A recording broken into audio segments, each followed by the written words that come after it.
ನಾಲ್ಕರ ರಿಸಲ್ಟ್ ಬಳಿಕ ಹೈಕಮಾಂಡ್ ಒಂದು ಇತ್ಯರ್ಥ ಮಾಡುತ್ತೆ, ಸಚಿವ ಸಂಪುಟ ಪುನರ್ ನೋಡಿ. ನಾನಿದು ಪದೇ ಪದೇ ತಮ್ಗೆ ಹೇಳಿದ್ದೀನಿ, ನಾನು ನೀವು ಮಾತಾಡಿದ್ರೆ ಅಪ್ರಸ್ತುತ. ಮಾತನಾಡಬೇಕಾಗಿರೋರು ಖರ್ಗೆ ಸಾಹೇಬರು, ರಾಹುಲ್ ಗಾಂಧಿಯವರು ತೀರ್ಮಾನ ತಗೋತಾರೆ.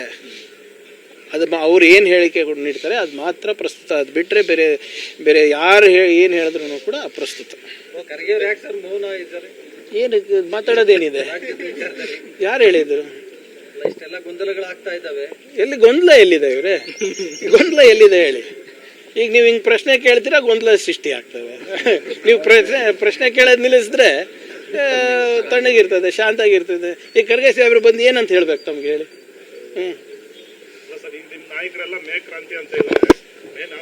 ಯಾವ ಮೇರಿ 25 ಆಯ್ತು, 24 ಆಯ್ತು, 25 ಆಯ್ತು, 26 ಆಯ್ತು.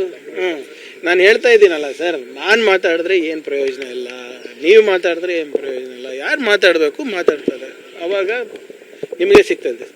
ನಾಲ್ಕರ ರಿಸಲ್ಟ್ ಬಳಿಕ ಹೈಕಮಾಂಡ್ ಒಂದು ಇತ್ಯರ್ಥ ಮಾಡುತ್ತೆ, ಸಚಿವ ಸಂಪುಟ ಪುನರ್ ನೋಡಿ. ನಾನಿದು ಪದೇ ಪದೇ ತಮ್ಗೆ ಹೇಳಿದ್ದೀನಿ, ನಾನು ನೀವು ಮಾತಾಡಿದ್ರೆ ಅಪ್ರಸ್ತುತ. ಮಾತನಾಡಬೇಕಾಗಿರೋರು ಖರ್ಗೆ ಸಾಹೇಬರು, ರಾಹುಲ್ ಗಾಂಧಿಯವರು ತೀರ್ಮಾನ ತಗೋತಾರೆ. ಅದು ಅವ್ರು ಏನು ಹೇಳಿಕೆ ನೀಡ್ತಾರೆ ಅದು ಮಾತ್ರ ಪ್ರಸ್ತುತ. ಅದು ಬಿಟ್ಟರೆ ಬೇರೆ ಬೇರೆ ಯಾರು ಏನು ಹೇಳಿದ್ರು ಕೂಡ ಅಪ್ರಸ್ತುತ. ಏನು ಮಾತಾಡೋದೇನಿದೆ? ಯಾರು ಹೇಳಿದ್ರು? ಗೊಂದಲಗಳಾಗ್ತಾ ಇದ್ದಾವೆ. ಎಲ್ಲಿ ಗೊಂದಲ ಎಲ್ಲಿದೆ ಇವ್ರೆ? ಗೊಂದಲ ಎಲ್ಲಿದೆ ಹೇಳಿ? ಈಗ ನೀವು ಹಿಂಗೆ ಪ್ರಶ್ನೆ ಕೇಳ್ತೀರಾ, ಗೊಂದಲ ಸೃಷ್ಟಿ ಆಗ್ತವೆ. ನೀವು ಪ್ರಶ್ನೆ ಕೇಳೋದು ನಿಲ್ಲಿಸಿದ್ರೆ ತಣ್ಣಗಿರ್ತದೆ, ಶಾಂತಾಗಿರ್ತದೆ. ಈ ಖರ್ಗೆ ಸಾಹೇಬ್ರು ಬಂದು ಏನಂತ ಹೇಳ್ಬೇಕು ತಮ್ಗೆ ಹೇಳಿ?